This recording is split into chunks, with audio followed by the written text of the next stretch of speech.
Philippe Saïd, président du comité régional olympique et sportif Nouvelle-Aquitaine. Aujourd'hui, vous organisez à la Maison des Sports Nouvelle-Aquitaine un événement, un colloque sur le sport et le numérique. Donc c'est deux mondes qui sont compatibles et qui peuvent s'apporter l'un à l'autre. Oui, tout à fait. C'était l'initiative de la région. Le CROSS donc, a accompagné la région dans ce colloque. Parce que c'est vrai qu'aujourd'hui, on peut se poser la question de savoir la pratique sportive, comment elle évolue. Est-ce que le numérique ne va pas prendre la place avec les robots, la robotisation et l'ubérisation de la place de la pratique sportive de manière quotidienne. Donc l'idée d'avoir mis en place ce colloque, c'est aussi montrer que le sport et l'innovation et le numérique font bon ménage et donc peuvent cohabiter pour que l'évolution de la société puisse fonctionner ensemble entre la pratique sportive traditionnelle et la pratique qu'on a aujourd'hui, qu'on a tendance à avoir avec notre jeunesse. Des pratiques et des besoins qui évoluent, notamment avec la loi République numérique et les associations qui sont comment dire, un petit peu plus contraintes depuis quelques années avec la disparition de contrats aidés notamment.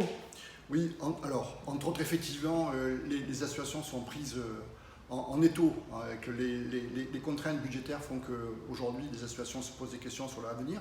Donc l'idée de travailler ensemble en mutualisant les moyens font que on va inventer de nouveaux modes de fonctionnement associatifs pour permettre aux associations de continuer à fonctionner dans l'espace où elles ont l'habitude de fonctionner et de créer ce lien social indispensable dans notre société. Parce que c'est vrai qu'aujourd'hui on est dans une consommation sportive qui augmente, et pourquoi pas, ça crée l'emploi, ça crée une dynamique locale, mais derrière, l'association a largement sa place dans notre société, puisqu'elle crée du lien, elle crée de l'éducation, elle amène aussi à travers les populations et à travers les familles un rêve. Parce que quand on voit aujourd'hui les championnats, on voit les matchs et on voit les familles qui se déplacent, donc ça crée un rêve, et ce rêve fait qu'aujourd'hui, il faut qu'on le restructure, qu'on l'accompagne à travers des outils nouveaux et qui permettront aux associations de réduire leurs charges et donc du coup d'avoir plus de moyens pour fonctionner.